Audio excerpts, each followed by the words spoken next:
네, 그 두 남자의 레포트 바라보기 코너 바로 들어가겠습니다. 이승원 대표, 네. 오늘 또 어떤 레포트부터 들까? 오늘 한 2개 정도 설명했으면 좋겠는데요. 일단은 뭐 시장에서 아직까지 큰 반응은 없습니다. 근데 대표적으로 지금 말씀을 드리고 싶은 이 기업 같은 경우는 지금 그러니까 올해 그 앞에서도 우리가 오늘 그 시황에서 가장 이제 실적에 대한 시즌을 앞두고서 실적이 가장 확실한 종목. 지금 삼성전자도 실적에 대해서 다 상당히 지금 오리무중이지 않습니까? 그렇죠. 그러니까 지금 이제 올해도 마찬가지겠지만 작년부터 이제 실적이 가장 확실했던 종목이 바로 SK 하이닉스였습니다. 그렇죠. 근데 이제 올해 들어서 그러면 SK 하이닉스 말고 네. 또 가장 실적이 확실할 수 있는 종목을 꼽아라라고 그러면 몇 개 되지 않습니다. 근데 그 중에서 아마 이 기업이 그런 확실한 종목이 아닐까라는 생각이 드는데 그건 바로 020. 020? 그게 뭐예요? 예, 현대제철입니다. 현대제철이? 예, 예. 현대제철 오늘 그 보게 되면은 역시 그 보고서가 나왔는데요. 지금 다른 내용에 대한 쪽보다도 냉연강판 사업부에 대한 이런 얘기가 역시 안 나올 수가 없겠죠. 그러니까 지금 보게 되면 냉연강판 사업부 합병. 그러니까 지금 이게 기업 대 기업에 대한 합병이었다면 현대아이스코와 현대제철 간의 합병이었다라면은 분명히 또 어떤 주식수가 늘어나는 문제 여러 가지가 있었겠습니다만은 지금 사업부를 그대로 인수했다라는 점에서 실적으로 그대로 반영된다라는 점. 2014년도 매출이 17조 원 그리고 영업이익이 1조 5천억 내외에 대한 쪽으로 지금 다들 예상을 하고 있거든요. 근데 이 정도 예상을 한다는 얘기는 어떤 의미가 있냐면 현재 현대제철의 시가총액이 7조입니다. 7조. 예, 7조 수준이거든요. 그럼 매우 싸다는 얘기겠고요. 네. 이 매출 자체가 현대제철은 뭐 지주회사라든가 아니면 연결 재무제표로 잡힐 만한 그런 매출이 없습니다. 네. 그러니까 이게 지금 단독 매출이라는 얘기거든요. 그러면은 이게 현재 이 단독 매출의 단독 영업, 그러니까 별도 영업이익이기 때문에, 개별 영업이익이기 때문에 매우 싸다라는 거를 우리가 좀 알 수가 있겠고, 지금 이제 이 밑에서 쭉 보시게 되면 실적에 대한 전망이 좀 나와 있습니다만은 여기 보게 되면은 이 PBR 배수를 좀 보시게 되면 밑에 2014년, 15년 PBR 배수인데요. 계속해서 0. 몇 배 수준에 지금 불과하고 있다라는 거. 이게 2015년, 14년인데요. 0.7배, 6배 수준에 머무르고 있기 때문에 네. 아무래도 현대제철은 매우 저평가 수준에 있다. 네. 그래서 이제 바람만 훅 불면은 갈 텐데 네. 또 하나는 이 현대제철의 고장력 강판이 네. 이 제네시스에 사용되지 않습니까? 그렇죠. 이런 걸 놓고 보더라도 그 정봉구 회장의 현대제철을 향한 의지가 네. 담겨 있다. 네. 뭐 보고서에는 없습니다만은 제 개인적인 판단으로는 정봉구 회장이 현대제철을 어떤 키우려는 그런 강력한 의지가 좀 반영이 돼 있기 때문에 여러 가지 논란에도 불구하고 이 고장력 강판에 대한 비중, 현대제철의 고장력 강판을 사용하고 있기 때문에 아무래도 그룹 차원에서 좀 더 이제 밀어주는 그런 기업이 아닌가라는 생각이 듭니다. 현대제철이? 예, 현대제철이요. 근데 보면 현대제철이 쉽게 얘기하면 현대하이스코를 뺏어온 거잖아요. 멀쩡한 거를. 예. 근데 정말 그 수익성도 그만큼 더 좋아지면 주가는 올라갈 수밖에 없는 건가요? 뭐 기본적인, 그러니까 이렇게 보시면 됩니다. 우리가 주가가 크게 상승하는 기업들의 특징적인 모습을 보게 되면 새로운 매출처를 확보한 기업들, 뭐 신규 사업에 대한 진출도 좋겠고요. 아니면은 뭐 신규 사업을 진출을 하건 아니면 새로운 매출처를 확보하는 이제 다양한 경로들이 있는데 그것이 합병이 될 수는 있겠죠. 근데 합병 같은 경우는 이제 주식수가 늘어난다라든가 이런 문제가 있는데 이거는 아예 그냥 사업 부서 자체만을 인수를 했기 때문에 주식수에 대한 부담감 없이 그대로 이제 매출액이 증가하는 그런 구조이기 때문에 뭐 앞에 작년보다는 훨씬 더 주가 레벨에 대한 쪽이 높아져야 되는 이제 그런 상황이다라고 보셔야 될 것 같고 이 현대제철 같은 경우도 2011년도에 지금 보게 되면 14만 원대까지 이 금융위기 전에 대한 고점을 한번 돌파했던 그런 모멘텀이 있는데 또 당진 3공장 가동에 대한 쪽이 또 올해 1분기부터 시작이 됩니다. 네. 그래서 매출액에 대한 증가 뭐 이런 것들이 자연스럽게 따라오기 때문에 네. 역시 현대제철도 우상향에 대한 이제 그동안의 한 3년간의 조정에 대한 쪽을 좀 마무리 짓고 이제 턴하는 그런 위치에 와 있는 게 아닌가라는 생각이 드는 거죠. 그럼 주가 측면에서 보자고요. 주가가 요즘 얼마나 가요? 현대제철이요? 현대제철 뭐 지금 시가총액은 83,500원이네? 예, 7조 83,500원. 수준의 8만 원대입니다. 네.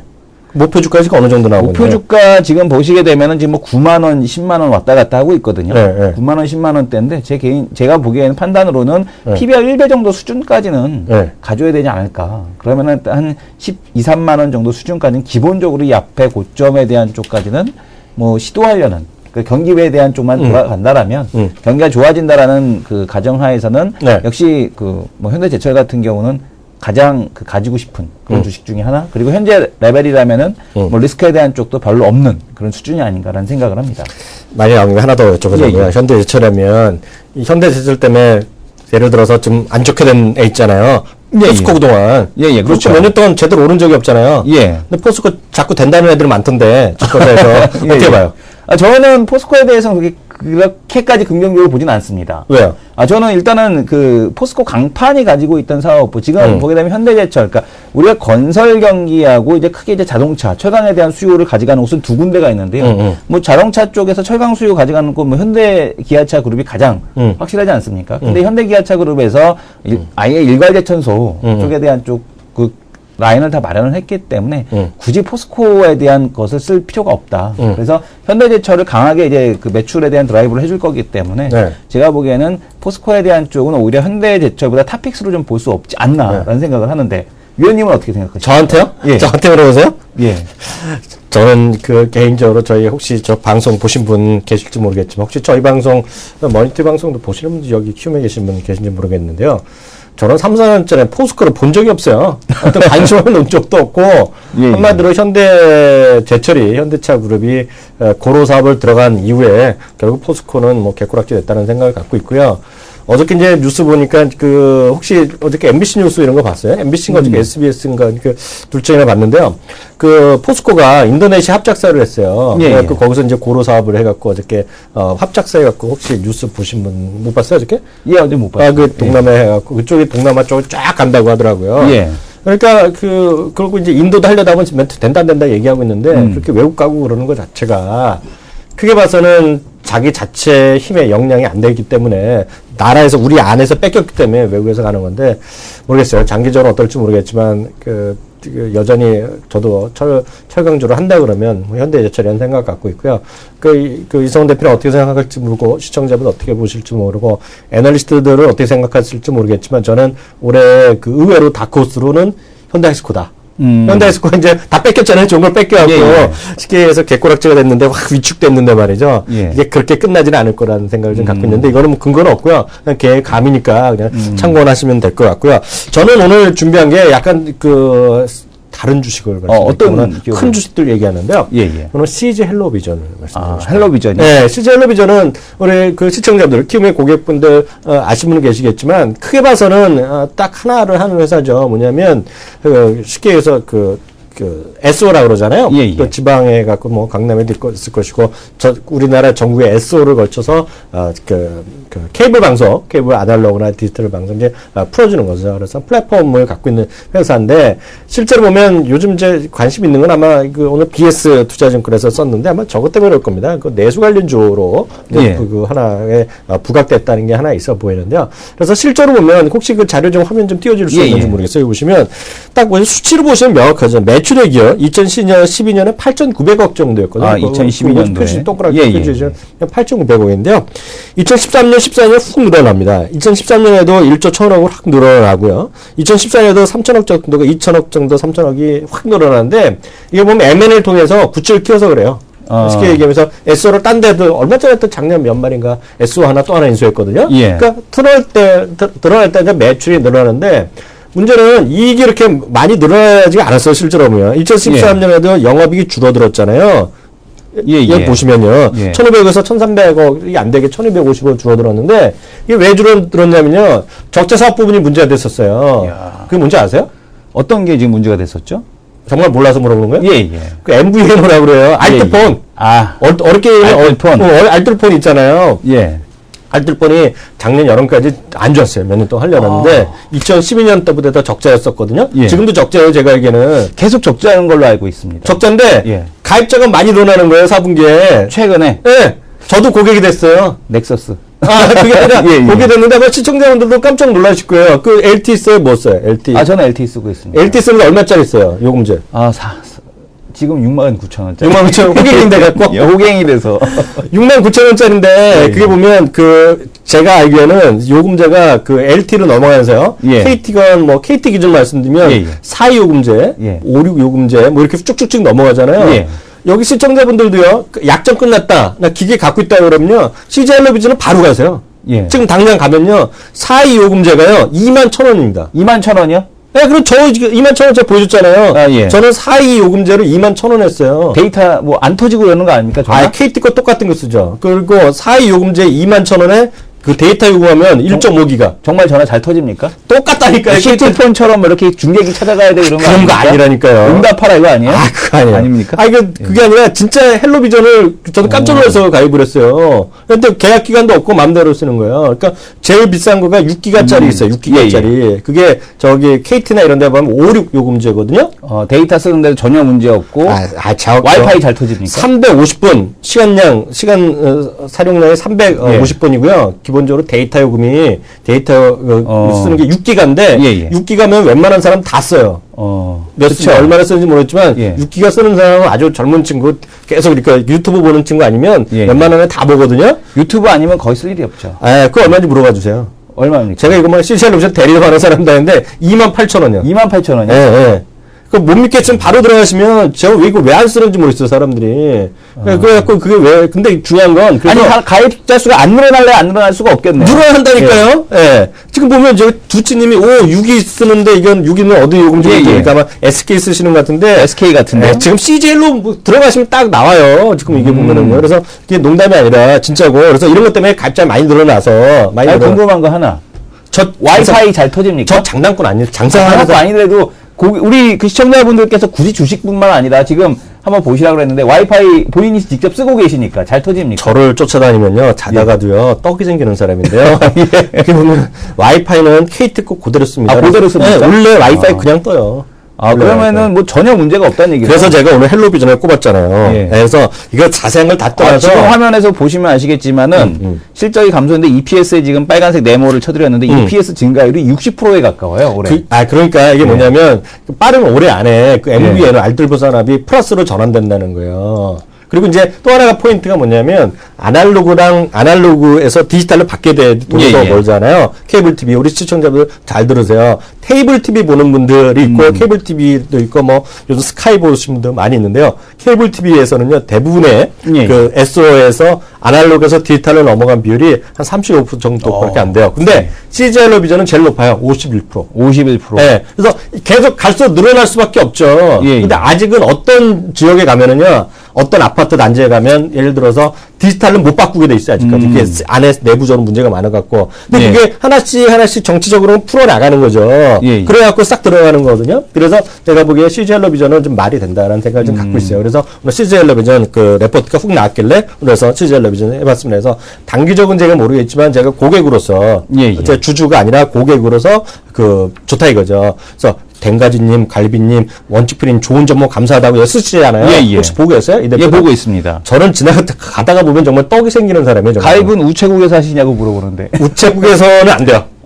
이것도 알려도 우체국이 아니라 거기 써 있어요. 인터넷으로만 가입한다고. 근데 인터넷이 그 이상한 데 가면 뭐 속을 것 같잖아요. 그러면 지마켓이 들어가서 뜻을 하는데 이것은 딱 CJ 헬로 홈페이지에서만 가져가야 돼요. 홈페이지에서. 네, 근데 이게 작년 12월 말로 끝난 줄 알았는데요. 지금도 오늘도 아침만 해도 봤어요, 제가. 그래서 지금도 가능할 겁니다. 그럼 될 것 같고, 그 두 종목 했으면 될 것 같고, 혹시 더 더 이상 물어보면 제가 몰라요, 저 시제는. 알겠습니다. 오늘 EPS 증가한 거나요? 증가한 거, 내려간 거, 이런 거 있으면 특징인 거 좀 봐주세요. 저 오늘 상향 특징주, EPS 상향 특징주에서 보게 되면은 지금 이제 SK 하이닉스 역시 가장 좀 특징적인 종목이 될 수 있을 것 같고요.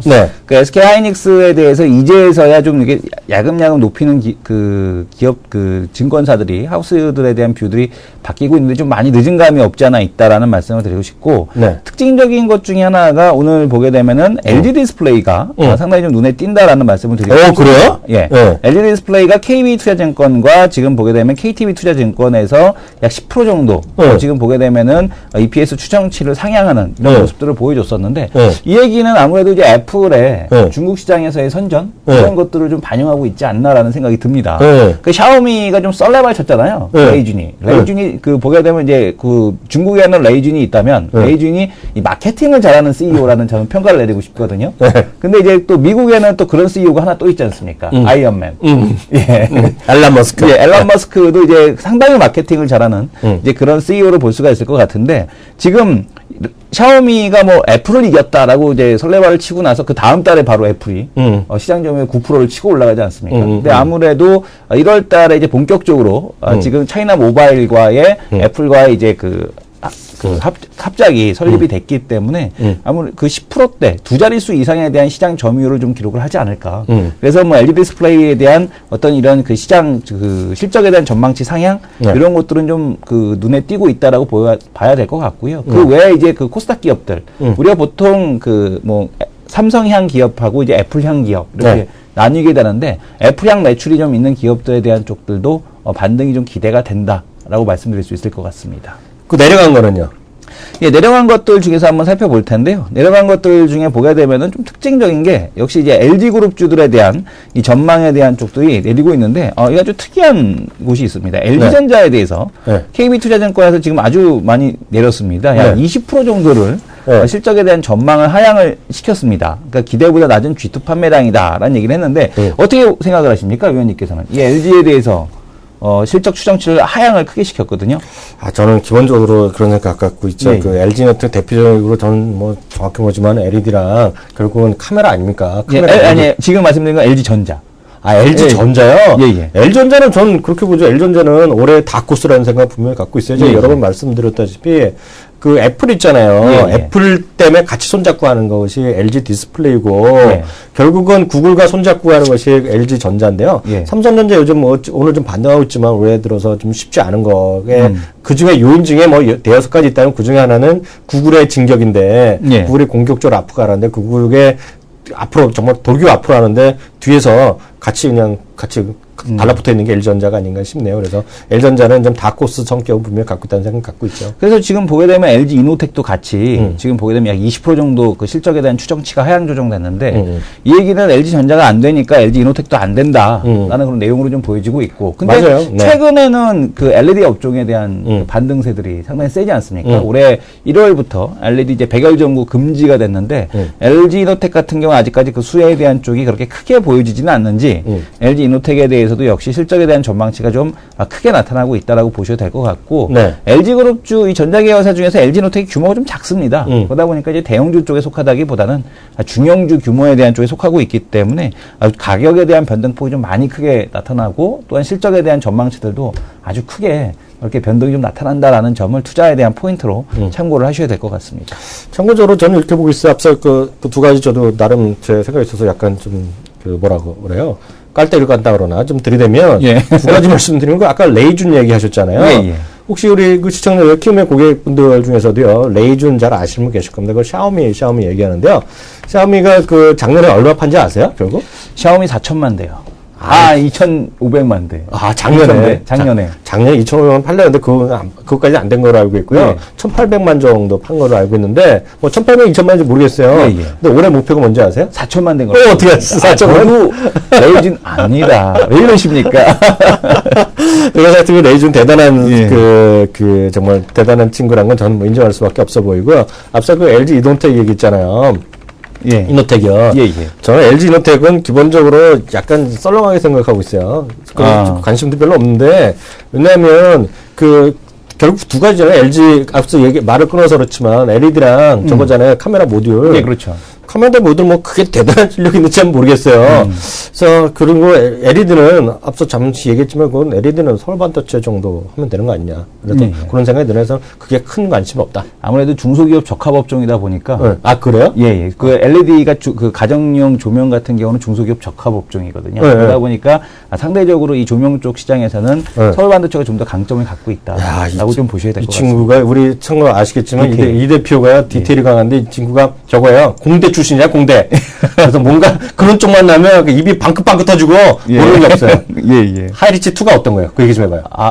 아크리치 2입니다. 아크리치 2? 그게 뭐야? 컨덴서가, 우리가 보통 그 교류를 직류로 바꿔주려면, 이제 콘덴서가 좀 필요한데. 잠시만요.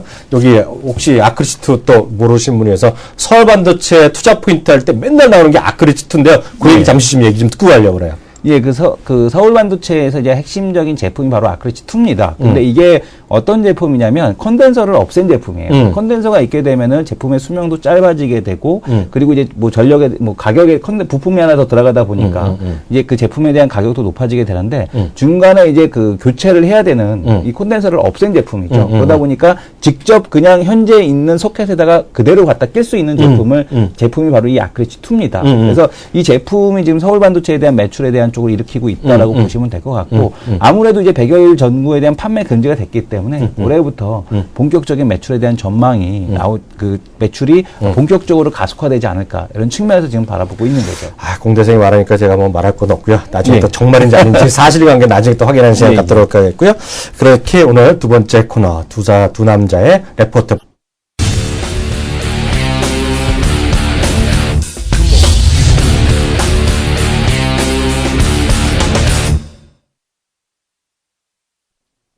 네, 그 세 번째 코너입니다. 세 번째 코너는 저희가 이제 매일 약간 그 특성을 달리해서 하고 있는데요. 매주 월요일에는 정말 징계 전문가 그 자체죠. 주간이라든가요. 아, 그동안 한 달 동안 최근 들어서 가장 수익률이 높으셨던 키움의 전문가분 한 분을 딱 집어갖고 저희가 모셔서 이것저것 시황관이라든가 종목관에 대한 의견을 묻도록 하겠습니다. 오늘 모신 분 소개해드릴까요? 지난주에 올해 들어서 가장 높은 수익률을 보이고 있다고 알려지고 있습니다. 이준혁 전문가 모셨습니다. 안녕하세요. 예, 안녕하세요. 이렇게 또 처음 뵙겠습니다. 처음 뵙겠습니다. 예, 새해 복 많이 받으시고요. 예. 아유, 어떻게 지난주에 상당히 어려웠잖아요. 시장 이틀 동안요. 예, 그렇죠. 어떻게 수익을 이렇게 올리셨어요? 이게 좀 특이한 거라고 봐야 될 것 같은데요. 네. 사실 뭐 지난 12월 30날이죠. 그래서 채널 K에 출연한 기회가 있어서 월요일이었죠, 그때가. 예, 네. 마지막 거래일이었죠. 네, 그때 네. 이제 뭐 연초 시장에 대한 이야기를 좀 나눌 때가 네. 있었어요. 그래서 저희 지금 제가 관리하고 있는 홈페이지에 있던 뭐 주간 시황이죠. 주간 네. 시황을 이제 한번 보여드렸던 경우가 있습니다. 네, 한번 보여주세요. 일단 뭐 내용은 이렇습니다. 뭐 일단은 전체적인 내용이 이게 그 저번 12월 30날부터 해서 1월 3일날 뭐 그쪽에 주간 이제 월요일날 이제 올려놓은 시황인데 결론은 연말에 이제 배당 투자가 들어왔다. 근데 그것이 단기 집행된 자금으로 이제 청산 물량이 좀 나올 가능성이 상당히 좀 있다라는 것이 있고요. 네. 그 플러스에서 지금 그 과거 이제 06년도에서 07년도 넘어갈 때도 마찬가지입니다. 네. 당시에 이제 프로그램 매수 차익 잔고가 그 당시로서는 사상 최고치, 즉 4조 원 정도를 형성하고 있다가 결국은 그 청산이 되지 않고 그 다음 차월물로 롤오버가 되면서 상당히 계속 좋은 그 베이시스 형성을 했던 기간이 있었는데요. 그런 것들이 이제 그 베이시스가 악화되면서 2007년도 1월 달에 뭐 급작스럽게 상당히 뭐 지수로 봤을 때 한 7% 하락한 그런 경우가 있었습니다. 근데 근본 경우도 마찬가지라는 생각이었었어요. 그래서 뭐 프로그램 매수로 들어왔던 것들, 그 다음에 단기적으로 집행된 어떤 그 배당 투자 자금들은 아마도 이제 연초에 쪽에서는 아무리 뭐 연초 시장 뭐 좋게 보고 있다 하더라도 일단 부메랑에 대해서 맞을 가능성이 있다는 생각에 좀 잘 쓰지 않는 표현이긴 합니다만 급락이 올 수 있다라는 좀 생각을 하고 있었고 그게 1월 2일 날 마침 걸렸었던 거고 그 타이밍에 이제 사실은 한 종목은 좀 죄송하게도 인버스 쪽으로 깍구로 가는 거 쉽게 얘기하면 깍구로 가는 배팅이 들어갔다고 보시면 방송용을 잘못해갖고 깍구로 가는 거 깍구로. 예. 깍구로 가는 게 들어갔던 거고 거기에 이제 아무래도 좀 수익률이 방어가 되고 좀 이익이 된 부분이 있고 그 다음에 이제 종목들은 방금 전에 뭐 LED 조명 뭐 관련해서 말씀해주셨습니다만 이제 최근에 이제 정부 시책과 관련해서 그 전력난 때문에 네. 그 한전 쪽 네. 그러니까 뭐 한전이라고 하면은 일단 뭐 조금 뭐 방송상에 좀 부적절한 용어지만 합니다만 좀 곤내 날 정도로 그렇죠. 잘 안 가는 주식으로 좀 유명한데 네.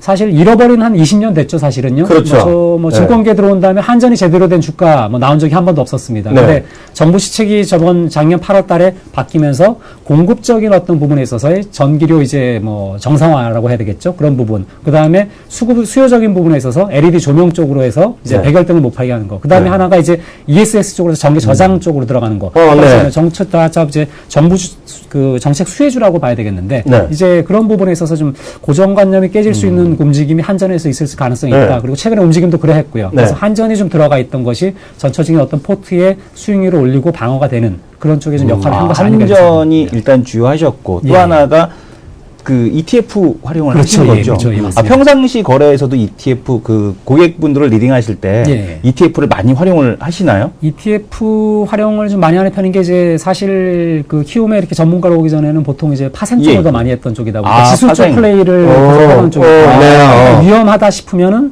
일단은 인버스나 이런 걸로 다 막아놓고 시작을 해야 될 거야. 그리고 인버스를 하면은 좋은 것이 이제 뭐 일단 아래로 빠질 때 예, 예. 현금 그렇죠. 갖고 있는 것보다 예. 하나 좋은 게 현금을 갖고 있으면은 저희 개인 투자자분들이 좀 죄송스럽게도 그렇죠. 한 1, 2주 지나면 벌써 다른 걸로 다 사버리거든요. 그렇죠. 예, 예, 맞습니다. 근데 이제 인버스를 갖고 계시면 소위 말해서 갖고 있고 수익이 올라오다 보니까 소위 말해서 이걸 그냥 그대로 짓고 있는 뭐 그런 이제 두 가지 효과가 있다 보니까 뭐 그런 그 효과들이 요번 예, 예. 그 전주에 뭐 대체적으로 좀 이렇게 나타났던 게 아닐까 이렇게 그 생각합니다. 글이 좀 아쉽네요. 그 글이 좀 그 투자 전략란에 예. 공개를 좀 해주셨으면 좋을 텐데 예, 전체 그렇죠. 키워드 우리 그 채널 K 시청자분들도 좀 볼 수 있었으면 좋았을 텐데 저희 그 회원 홈페이지에 올리셨나봐요. 예, 근데 이거는 뭐 그냥 무료로 그냥 다 가입이 다 되는 되는 홈페이지라서 겁니까? 예, 그 저희 방에서도 다 이제 말씀을 드려서 그러면 화면을 통해서 예. 잠깐 보여주시면 키워드림에 들어가서 예. 그- 키워드림이 아니라 지금 그냥 웹페이지 상에서 웹페이지 상에서요. 주소는 저기 www.4happy.com이고요. 요 주소고 지금도 오늘 요번 뭐 주간 사실 전략이라든가 예, 예. 장중에 뭐 그러니까 저희 투자 전략란에다가 이렇게 하면서 이렇게 두 군데 다 퍼다 이렇게 하기가 예, 예. 힘들어서 이쪽으로 이제 저희 뭐 회원분들도 이렇게 계속해서. 많이 모시는데요. 뭐 주간 뭐 전략 같은 경우도 벌써 이번 주 주간 전략이라든가 이런 것들은 대체적으로 여기 올라와 다 있고. 공개로 다 예, 공개가 되는 거군요. 공개로 다 되어 있습니다. 그래서 뭐 어떤 내용들 같은 경우는 이번에 이제 삼성전자 이제 뭐 잠정 실적 발표하면서 네. 다시 한번 또 이제 변동성이 확대가 예상이 되는 부분이 있기 때문에 네. 다시 아직까지 아래쪽에 대한 인버스나 이런 것들을 풀 계획은 조금은 단기적으로는 없다라는 쪽으로 좀 나오고 오늘은 그러면 뭐, 예. 인버스에 대해서 단기적으로 풀 계획은 없다. 예. 그러면은 오늘 그래도 오랜만에 외국인들이 네. 매수를 좀 들어오는데 예. 단기적으로 좀 반등에 대한 쪽보다는 반등을 주더라도 약하다 이렇게 보시는 건가요? 일단은 뭐 제가 저 방에서 종종 쓰는 표현으로는 예. 그 주식에서 하차하는 상승. 그러니까 뭐 예. 오늘 하고 반등이네요. 내일 정도까지는 예. 이제 반등은 있을 수 있는데 그 반등이 이제 바닥 치고 가는 반등이 아니라 어떻게 보면은 저번에 인버스를 좀 잘 못 사셨던 분들이라든가 아니면 뭐 그런 분들이 다시 뭐 인버스를 좀 산다든가 아니면은 뭐 기존에 가지고 계셨던 분들은 뭐 어떻게 보면은 종목군들에서 어떤 체인지를 하는 거 정도 수준에서 어떤 역할을 할 뿐 뭐 큰 그 뭐 상방 쪽의 공략은 좀 힘들다 이런 쪽으로 보시는 것이 아마 좀 뭐 역시 그 선물을 하시다 보니까 예. 역시 그 방향에 대한 그 매매 전략을 양방향으로 아주 잘 구사를 해주시는 것 같습니다. 그 사실은 아랫 방향으로도 먹을 게 좀 있다라는 생각이 예. 저는요, 지금 오늘 예. 처음 뵀잖아요. 예, 맞습니다. 사석에서 처음 뵀는데요. 이분이 뒤에 광채가 나는 것 같아요. 광채가. 아니, 왜냐면 정말 농담이 아니라 예. 이게 양박으로 먹는다는 표현이 좀 적절치 않은데 저희 방송이 인터넷 방송이잖아요. 이게 예. 뭐 공중파라면 그렇지만 그렇죠. 방송 공수에 불려가는데 이게 아니라 아래쪽으로 가도 먹고 그 안에서 조금 한전을 먹었기 때문에 예. 이거는 지금 거의 불가능한 게임을 하신 거거든요. 예. 왜냐하면 그 왜냐면은- 중간에 근데 제가 여쭤보고 싶은 게 시청자 입장에서 보면 예. 이게 전문가님 따라서 예를 들어 한전을 살 수 있다는 얘기죠. 근데 예. 인버스라는 걸 사기에는 웬만한 분들이 그 내공이 없으면 쉽지 않은데 근데 내공에 대한 스타들을 많이 시키 쓴 모양이에요. 저기 방에서 이런 말씀을 드려요. 사실 그 주식을 상담할 때도 그냥 yes or no. 그 만약에 뭐 관망이라는 표현을 다 빼버리고 그러니까 뭐 지금 오늘 저녁에 위를 베팅하겠냐, 아래 베팅하겠냐, 그러면 이런 식으로 지금 상담할 때가 좀 많아요. 이거 저희 먹히시는 분에 저희가 예. 매일 1시 50분에 하는 코너가 하이로예요. 하이로가 있나요? 딱 예, 예. 저희 관망 싫어하거든요. 전망이 저도 없습니다. 싫습니다. 이게 차라리 틀리자 이런 쪽이거든요. 딱 그거죠. 다시는 야. 틀리더라도 틀리면은 그 일단 예상을 위쪽으로 했는데 거기에 대한 반응이 이상하다. 네. 그럼 분명히 내가 틀렸으니까 빨리 대응을 하면 되는 그럼요. 거예요. 그러니까 대응의 영역으로 가는 거 네. 그런 부분에 있어서도 좀 방금 전에 말씀하신 하이로 우리 이직법이잖아요. 위 아니면 아래죠. 위 아래 딱 뭐 그냥 관망 필요 없고 관망 없고. 뭐 이거다 뭐 과거에 뭐 어떤 사례로 본다면은 뭐 테이퍼링 타령이다. 예. 테이퍼링 하고 나면은 주가가 빠지냐 오르냐. 뭐 이번에 걱정 없을 것 같다. 뭐 이런 쪽으로 예솔로 또 과거에 재정절벽도 틀려 바꾸면 되니까. 예, 아니 그 사실상 뭐 테이퍼링 이번에 할 때도 마찬가지입니다. 뭐 주가가 테이퍼링을 한다 그랬는데 뭐 기존의 어떤 반응도나 이런 것들을 봤을 때는 선반영에 따라서 올라가는 쪽, 뭐 경기가 살아나는 쪽 이런 쪽이니까 괜찮다라는 쪽으로 갈 수도 있던 거고요.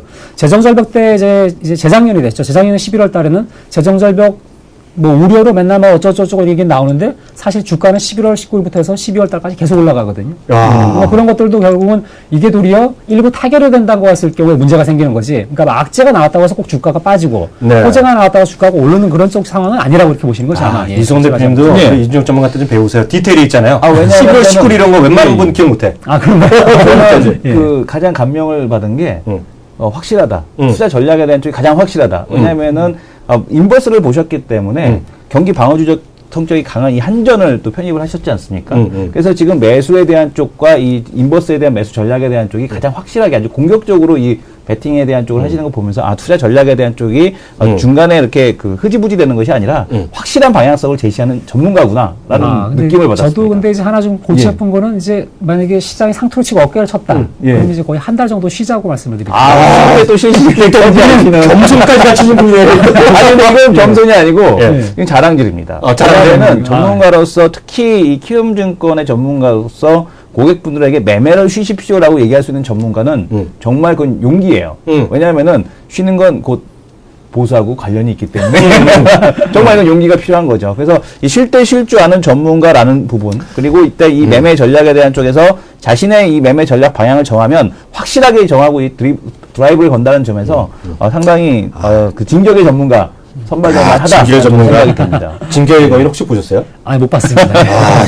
저는 다 본 사람이고요. 책도 만화책도 업데이트고 다 돼 있는 사람인데요. 다 보셨습니다. 대단한 분 오늘 만났네요. 정말 예, 반가웠고요. 예. 그 다음번에 또 예. 국 뺄 것 같아요. 저 느낌에 국 뺄 것 같아요. 일단은 뭐 지수가 조금 더 하방 테스트가 좀 들어온다는 쪽으로 보고 있는데요. 네. 만약에 들어온다면은 아마 다음 주에도 좀 될 가능성이 좀 있지 않을까 생각하고 있습니다. 예. 뭐 그게 중요한 게 아니고 하여튼 확실한 분, 그리고 특히 이제 360을 주식을 하면서 매일 돈을 벌 수는 없잖아요. 예, 벌 때 잘 예. 벌고 쉴 예. 때 좀 쉬는 그런 오늘 또 좋은 말씀 해주셨습니다. 오늘 이렇게 귀한 시간 내주셨습니다. 감사합니다.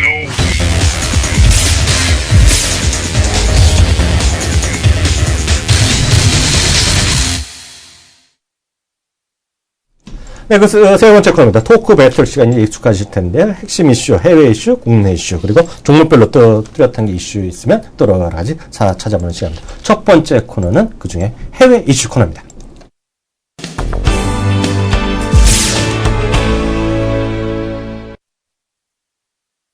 네, 첫 번째 해외 이슈인데 오늘 해외 이슈 어떤 것부터 해볼까요? 일단 가장 먼저 체크를 해야 될 게 오늘 지금 시장에서 반등을 주고는 있습니다만 이 현대차, 기아차 이쪽 자동차 쪽을 좀 언급을 안 할 수가 없을 것 같습니다. 특히 이제 12월 네. 자동차 판매가 1,540만 대가 나왔죠. 네. 예상치가 1,600만 대였고 네. 지난달에 1,640만 대여서 감소가 됐고요. 여전히 뭐 여러 가지 이유는 있습니다. 뭐 기상 악화 플러스 추수 감사절 탓이다라는 얘기가 있긴 하지만 그래도 기아차 같은 경우는 여전히 현대기아차 두 개 총합으로 놓고 봤을 때 전월 대비해서 마이너스 2% 성장을 그렇죠. 했다라는 그렇죠. 점, 예. 그리고 또 이제 점유율도 떨어졌다라는 점, 연간 점유율이 맞습니다. 이런 부분에서 이 예. 경기가 회복되는 구간에서 특히 가장 악재라고 볼 수 있는 부분은 연간 판매량에 대한 쪽이 예. 줄어들었다라는 겁니다.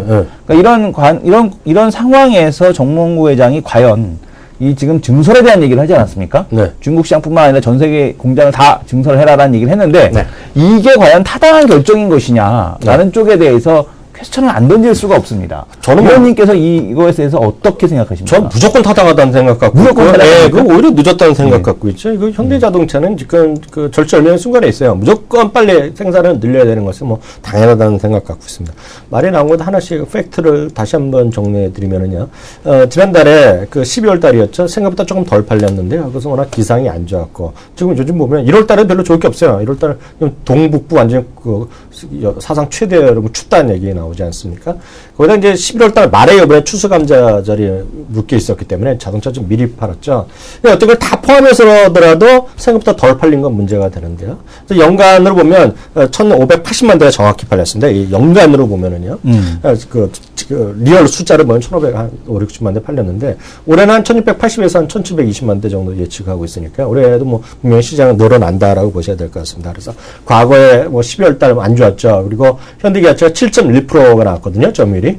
예. 뭐 그 가장 최저 수준까지 떨어진 겁니다. 이게 그래서 현대기아차도 그 정몽 회장이 기분 나쁠 거 아닙니까? 네, 그렇죠. 점유율 떨어지고 열심히 만들어도 안 팔리고 거기다가 이제 노조도 좀 안정돼서 이제 잘 만들려고 하는데 이제 안 팔리니까 절 팔리니까 이번에 5년 만에 잘라버렸잖아요. 뉴스 보셨어요? 예, 봤습니다. 5년 만에 잘라버리고 그 새로운 사람을 이제 앉혔잖아요. 미국의 현지 법인에 판매법인에. 예. 그래서 미국의 자동차는 이제 내년에 현재 점유율만 유지하더라도 뭐 좋아질 거라고 보고 있고요. 계속 말씀드리지만 그 현대 기아차는 지금 올해가 이제 전체 저자 8천만 대 시장입니다. 예. 2013년, 2013 지금 14년이죠. 예. 그러니까 2013년에 8천만 대, 그리고 2016년에 한 9천만 대 정도 보고 있고요. 2020년에 1억에서 1억 500만 대, 1천만 대까지 보거든요. 근데 중요한 것은 이 모든 것이 늘어나는 것이 거의 대부분이 중국에서 늘어난다라는 걸 보셔야 되면 지금 중국에 엄청 빨리 늘어나야 돼요. 왜냐하면 지금은 중국은 없어서 못 파는 거나 보시면 마찬가지예요. 그러니까 뭐 지금 포드나 죄송합니다. GM이랑 포스바겐이 500만 대 체제를 가거든요. 예. 중국에서. 근데 500만 대도 뭐 100만 대씩 늘어나는데요. 지금 현대기아차 이번에 늘려봤자 170만 대 수준밖에 안 됩니다, 지금요. 그리고 이제 미국에서도 지금 전체 시장에서 올해 한 200만 대가 또 늘어납니다. 그만큼 많이 만들려는 건데 미국에 만드는 건 이제 멕시코라든가 저 아래쪽까지 가는 커버리지를 갖고 가는 건데 그만큼 시장이 확대되고 있기 때문에 단기적으로는 오히려 이럴 수 있죠. 현대기아차가 투자를 많이 하니까요. 현금성 흐름이 좀 안 좋아질 수 있겠죠. 투자를 많이 하니까. 그렇지만 오히려 그럴 때일수록요. 짐을 날리려면 물건을 공장 만들면 물건을 실어 날려야 되는 거 아닙니까? 네. 그래서 저는 그래서 현대자동차도 현대자동차지만 올해도 현대글로비스 그리고 엔지니어링 다 같이 하고 현대로템 이런 거에 대한 여전한 관심이 필요하다는 생각을 갖고 있어요. 다만 누차 말씀드리지만 환율에 대한 악영향은 불가피합니다. 현대차가요. 그러니까 자동차가 안 팔리고 덜 팔리는 걸 떠나서 영업이익률이 확 줄어들 가능성이 있어요. 특히 4분기 거가요. 그게 작년 2012년 4월달 4분기의 영업이익률이 전분기보다 후떨어졌거든요. 네. 찾아보시면 아실 텐데요. 그런 현상이 2013년 4분기에 나오지 않았을까라는 우려감이 지금 시장을 좀 억누르고 있다. 그렇게 저는 이해를 하고 있죠. 왜요? 어떻게 보세요? 저는 그렇게 생각하지 않습니다. 네. 일단은 기본적으로 환율 레벨에 대한 쪽이 계속 유지가 될 가능성이 높기 때문에 특히 이제 이 구조가 고착화될 가능성에 대한 쪽이 상당히 있다. 당분간은 네. 최소한 올해 상반기까지는 이런 구조가 고착화될 가능성이 높다라고 보고 있고요. 네. 그리고 그 미국의 현지 법인에서 잘리신 분 참 안타깝습니다. 네. 왜냐하면 자기도 팔고 싶었겠죠. 네. 근데 뭐 환율에 대해서 프로모션할 여력이 없고 또 아니 제품이 좋아야 잘 팔 거 아닙니까? 그 기본적인 그 요즘에 연비를 보시라는 얘기거든요. 연비 제가 얘기. 지금 연비 얘기 많이 하는데 네. 이번에 도요타에서 네. 가장 지금 연비 가장 좋은 차가 어떤 차입니까? 프리우스요. 프리우스죠. 네. 프리우스 2가 나옵니다. 네. 프리우스 2 연비가 얼마인지 아십니까? 28km. 아니요. 프리우스 1이 28km. 네. 아, 2? 네, 2. 39km. 60km 가까이. 60km. 60km가 나옵니다. 그러니까 네. 지금 이 삼성, 그러니까 현대차가 지금 완전히 하이브리드 경쟁에서 거의 탈락에 가까운 그런 모습들을 보여주고 있어요. 그 제품이 그 뒤에 어떤 연비 경쟁에서 서포트할 만한 그런 그 제품들이 안 나오고 있다는 얘기죠. 엔진 쪽에서. 네. 그러니까 지금 이거 아주 심각한 문제라고 보고 있고요. 특히 지금 대표적인 그 예가 지금 시장에서 가장 욕을 많이 먹고 있는 게 바로 이 제네시스 아닙니까? 네. 그리고 또한 지금 그 현대기아차에서 선전을 하고 있는 그 K7 하이브리드. 네. 그리고 또 지금 보게 되면은 뭐 K3 디젤이 한 16km 정도 나오고요. 네. 근데 그 지금 보게 되면 K7 하이브리드하고 그랜저 하이브리드가 약 16km 정도가 나옵니다. 그러니까 이 정도밖에 안 나온다는 거. 하이브리드가 16km야?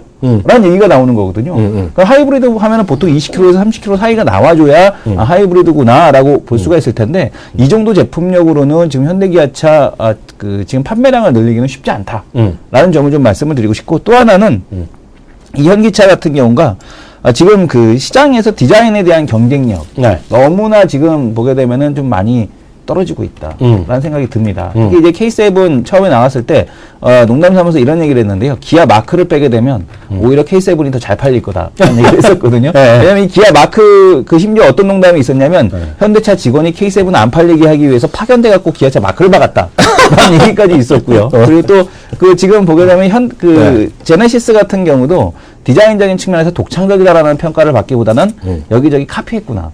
그죠? 그리고 K7도, 지금 보게 되면 K9 같은 경우도, 네. K7이 아니고 아까 말씀드렸던 게 K9인데, 네. 이것도 지금 보게 되면은 뭐 카피캣 아닙니까? BMW 카피캣이다라는 얘기가 나왔으니까, 네. 이런 부분에서 이미지에 대한 쪽을 벗어나는데 시간이 좀 걸릴 거다라는 네. 생각이 듭니다. 그래서 전반적으로 현대차, 기아차 같은 경우는 아마 올해 상반기까지는 좀 계속해서 어렵지 않을까. 그래서 저는 현대차, 기아차에 대한 쪽 아무래도 중국 시장에 대한 성장에 대한 수혜를 그대로 받지 못할 가능성이 높다라고 보고 있습니다. 아, 그 최근에 한 3주째 거의 한 달째 예. 저는 현대차 좀 좋아 보였는데 우리 이승원 대표가 안 된다 그랬는데 예. 이승원 대표가 마치고 있으니까 저는 그에 대해서 토를 날 자격이 없습니다. 그렇게 넘어가도록 하겠고요. 예. 다음은 국내 이슈 차례로 들어가도록 예, 하겠습니다. 국내 이슈를 좀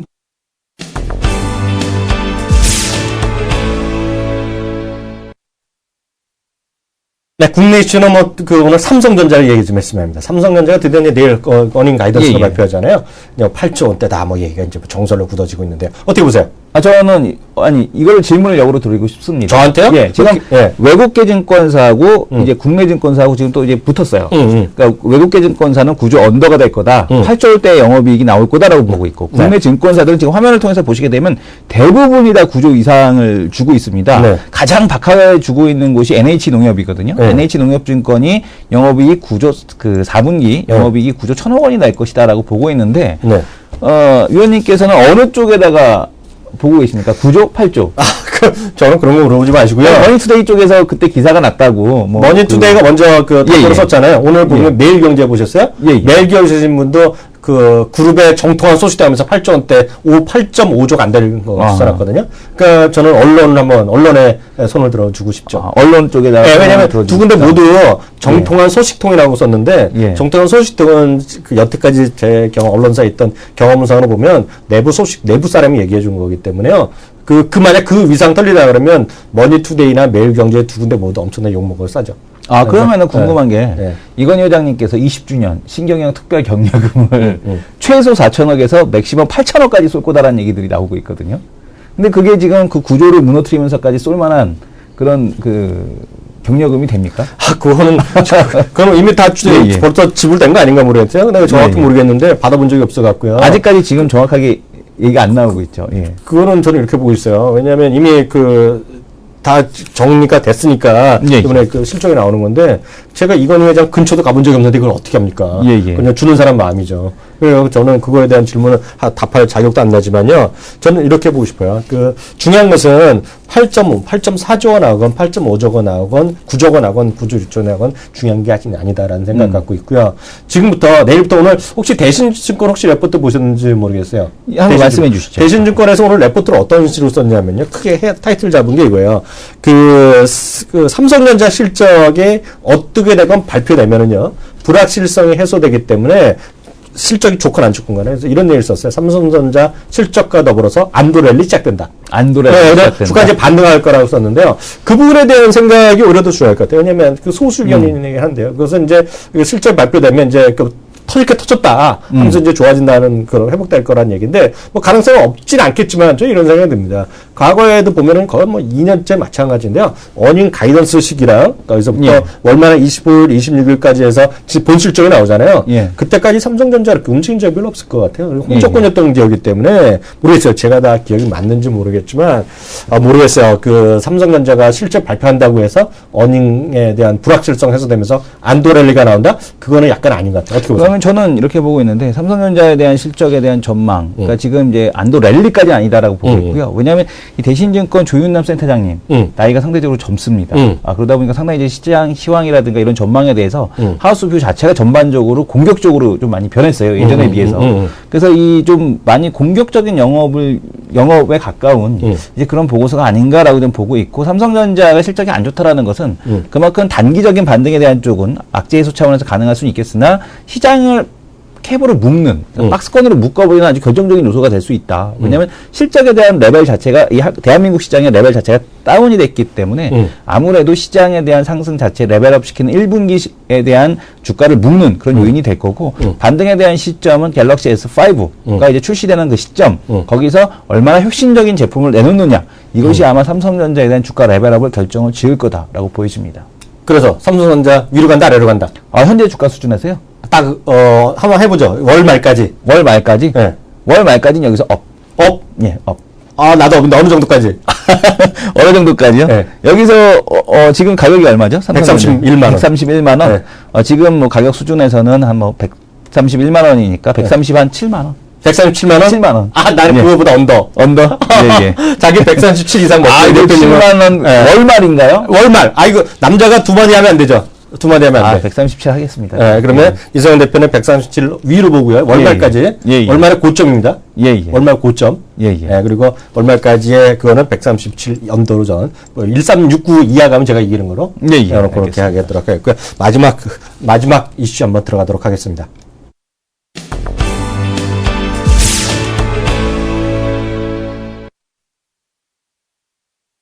네, 마지막으로 종목에 대한 얘기들을 해보겠는데 오늘 어떤 건 좀 얘기해 볼까요?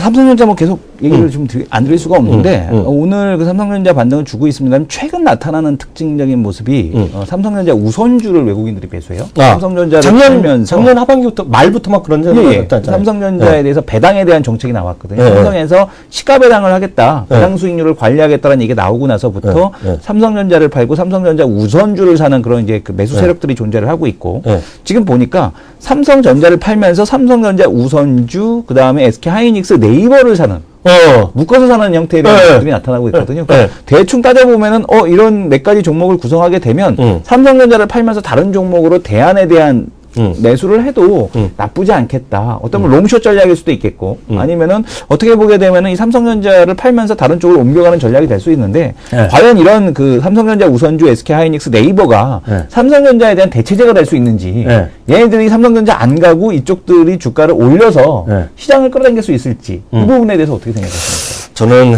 갑자기 뜬금없는 질문을 해갖고요. 좀 약속을 질문하면 미리 좀 힌트를 주셔야 되는데 이 대표가 그냥 뜬금없이 훅 들어오니까 말이에요. 제가 할 말이 없는데 저는 이런 생각이 좀 듭니다. 그 삼성전자가요. 이번에 이제 실적 발표하고 월말에 컨퍼런스 콜을 할 거 아니에요. 그러면 많은 사람들이 물어볼 거예요. 스마트폰 시장에서 중국에서의 점유율이 어떻게 될 거 아니냐, 애플이 어떻게 될 거 아니냐 물어볼 거고요.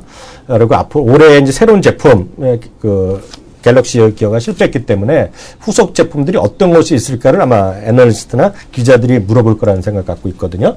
근데 딱 보면 하나 더 중요한 것은 그 모든 것에 대한 실적보다는 결국은 반도체 실적이 어느 정도 나오냐가 가장 큰 거라고 보고 있고요. 그래서 결국 삼성전자의 주가는 반도체에 물어봐라 라는 생각을 좀 갖고 있어요. 다만 아무리 반도체가 좋아진다고 해서 그만큼 스마트 IT 우리 그 모바일 쪽에서 모바일 무선 분야에서의 실적 둔화를 메꾸면 그 이상 더 가면 주가가 올라가는데 그렇지 않으면 결국은 모르겠어요.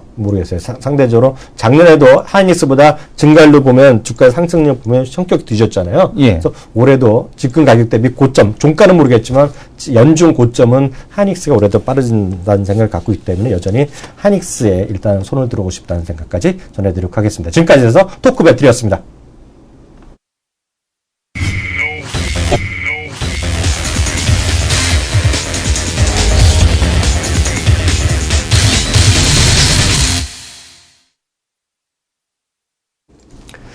네, 마지막 코너입니다. 마지막 코너는 저희가 이제 제일 우리가 신경을 많이 쓰는 부분이에요. 아마 이거 다 우리 그 PD분이 다 기록을 하고 계실 텐데요. 여태까지 보면 대충 1승 1패예요. 하이로 코너인데요. 사실 금요일 날은 거의 뭐 제가 진 것도 아닌데 조금 뭐 0.몇 포인트 차이로 이 대표가 이긴 것 같아요. 지금 보면 다시 한번 기준가 잡아보겠습니다. 1955포인트입니다. 1955점. 우리도 이거 하나 줘야 되는데. 그러니까 이거 한번 줘야 되는데, 그 PD분한테 얘기해서요. 이거 한번 깔때기판 한번 만들어 달라고 했고요. 1955.13인데요. 그냥 1955로 잡겠습니다. 지금보다 위다, 아니다. 말씀해 보도록. 위 어떻게 보세요? 오늘 종가로. 종가로? 종가로네요. 저도 종가로 했는데요. 로 했는데, 이러다 보면 재미가 없을 것 같은데, 그러면 포인트까지 한번 잡아보죠. 근처가 아는 사람이 이기는 거로. 저는 뭐 1950포인트 초반, 1951. 전 1951 위로 갈겠습니다. 위로? 왜냐하면 저는 여전히 보수적으로 보는 관점인데요. 이렇게 많이 떨어질 찬스는 별로 없다고 보고 있어요. 왜냐하면 시장에서 뭐 적극적으로 외국인의 반발 매수가 나오지는 않고 있지만은요. 오늘 흐름 봐서는 큰 것들이 삼성전자, 현대차가 버티고 있다라는 측면에서 보면 주가가 4~5포인트까지 떨어지는 않을 것 같고요. 그래서 저는 아래쪽은 아래쪽이지만 1951포인트보다는 위쪽으로 일단은 오늘 좀 보고 싶습니다. 그래서 1951 기준으로 무조건 갖고 한 명은 이기고 한 명은 지는 거로 무조건 위면 오기고 지는 건데요. 그래서 그 전략 전술까지 다시 한번 정리해드리면 여전히 좀 보수적인 생각을 좀 갖고 있습니다. 그것은 외군에 뭐 3천억, 5천억, 4, 5천억 팔다가 뭐 2, 300억 사는 것 갖고는 대한민국 시장을 들어올리기는 역부족이라는 생각 갖고 있고요. 삼성전자 실적 내일 확인하고 그 실적에 따라서 빠르면 내일 이후부터 이제 그 증권사 의견이 나올 텐데요. 그래서 증권사 의견 그리고 컨센서스 확인하고 대응해도 늦지 않겠다라는 생각을 갖고 있습니다. 예, 이성훈 대표님. 예.